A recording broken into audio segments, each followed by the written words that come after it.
where to go, not knowing what to do. And everybody I talked to said, what can we do? And I got an email from moveon.org.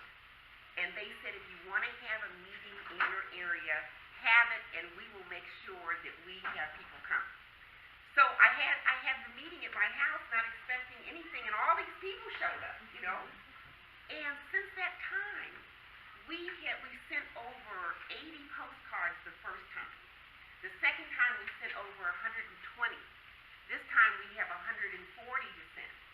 And we have called, we went to Washington to the March on Washington, and which was wonderful because the camaraderie was so fabulous and the people were wonderful and loving.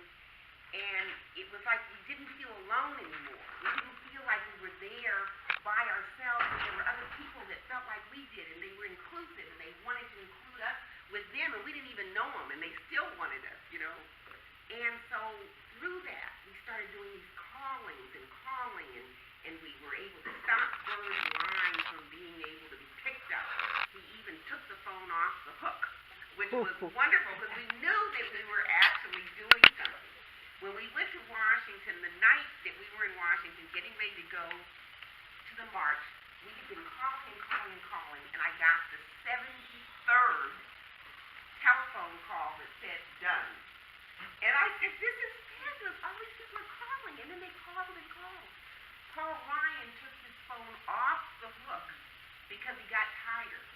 Now they're trying to make laws that say that we are terrorists if we are protesting.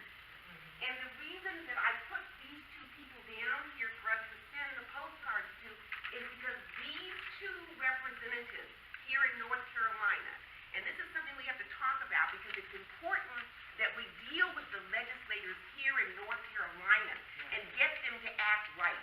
Certainly we can do national stuff, but if we don't get our state together, then we are not going to be able to make a change here.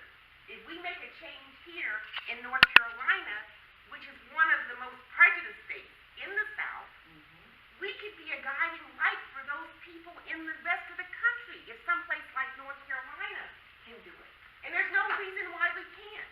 I used to go to the Quaker meeting house for years, maybe 2 or 3 years. They had 35 people.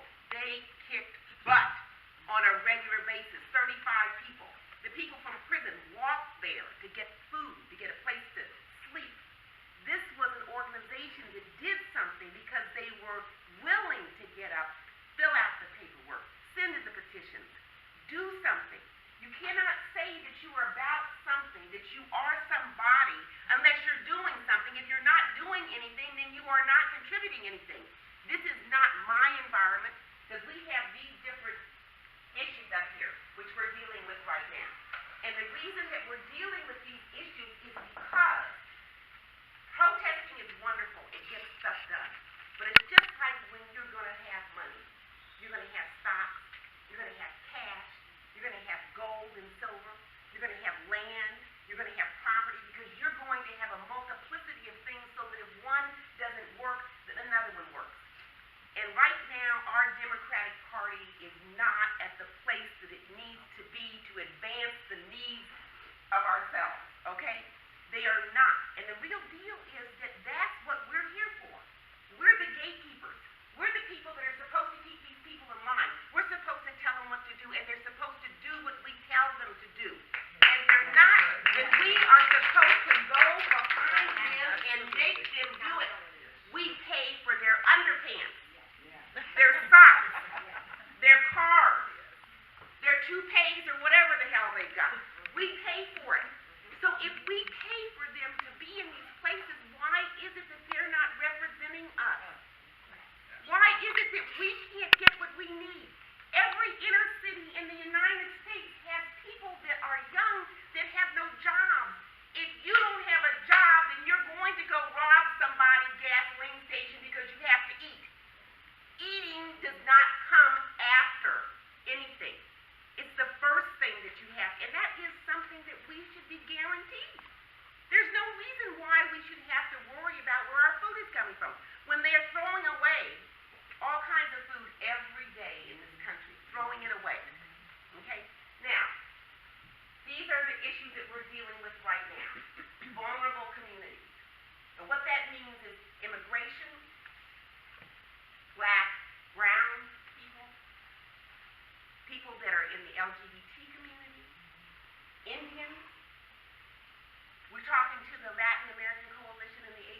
young people are going to live.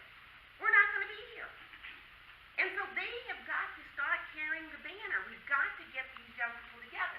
Now, a lot of them right now, I know, are over there in Matthews because several of them sent me texts and told me, I'm here, I'm going to come after, I'm finished. But they are showing up. Tuesdays, we go over to Tillis's rally at 12 o'clock. And we stand over there and we are talking to people and trying to make a movement that is good for everybody. Not just one part of the population, but everybody. And that's what we need. Because when we decide to take people out and say, okay, white people are better than black people, or brown people are better than red people, then what we have done is we have negated what is good about us, the diversity. The diversity is what brings the betterment for our whole society. And without that, what we have is we have something that isn't full. It's just partial. And we need the full ball wax. Now, women's rights. I want to have you come up, if you can, in a few minutes. I want her to talk about women's rights because we have a situation on Latrobe, which is here in Charlotte, where the Planned Parenthood is. And we have women that are going there for abortions or other needs, and there are people protesting there, and they are guiding them away from the site. So you miss your appointment for your abortion, you may not be able to go for 2 or 3 weeks later. Guess what happens? 2 or 3 weeks later, it's too late. It's too late. But these are people who are there, and they're maligning the people. They're coming up in their face. They are being exclusionary. In my feeling, I don't want anybody telling me what to do with my body. Okay? I'm the one that has to deal with it. I'm the one that has to deal with my conscience. I'm the one that has to say, okay, is this right or wrong? That's no one else's business. But these people over there now are making it their business, and that is hurting a lot of people because some people have life-threatening diseases, and if they don't have the abortion, then they could very well die. This is a completely different thing, and it doesn't just go to women's rights as far as health is concerned. It's jobs, and women don't get the same salary as men get. You can go into a room and you can be more educated than a man. I was at my house, and I was standing at the door, and I had a man come over to give me a bid on a painting, and he comes in and he talks to the man standing next to me. I said, well, why are you talking to him? He is this far. I mean, what are you going to say to? Why are you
came because guess what? These kids do not have any business living with us after a certain age. Okay? That's right. I do not want to invite mine to come home. You can have them. You can have them. This is what we have to do to provide a living for these kids to make their own way. Otherwise, they're going to be extended families and there's going to be problems. When the robin is ready to leave the nest, boom, gone. Get out. It is time to fly. Because then when you fly, you can think for yourself. You're not waiting for your parents to say, well, this is what you should think. You're able to be inventive and have your own concepts of what life's about. And that's what makes us good. That's what makes us good. And that takes courage. The last one, government ethics and accountability. They tried in Washington, D.C. to completely stop the ethics community altogether. They didn't want it. They didn't want oversight on any of these laws that they're trying to bring into being. You can see these people here, this John Fairclough and John Torbert, what they're trying to do is make protest a criminal offense.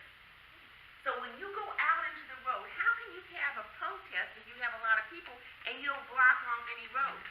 You don't block off any intersections. And they are saying that you're going to be a criminal. Now this is our right, our freedom to be able to protest. This is what we get under the Constitution. You know, that's one of the things that the ACLU is dealing with now. We've made a liaison with them to be able to send young people over there to work with them. They are fighting so that this is not going to be criminalized, that we can protest. There's no reason why we shouldn't be able to. Okay? Now, Tyler's going to come and speak to us for a few minutes about minimum wage. He's one of our young people. He'll tell you about his organization.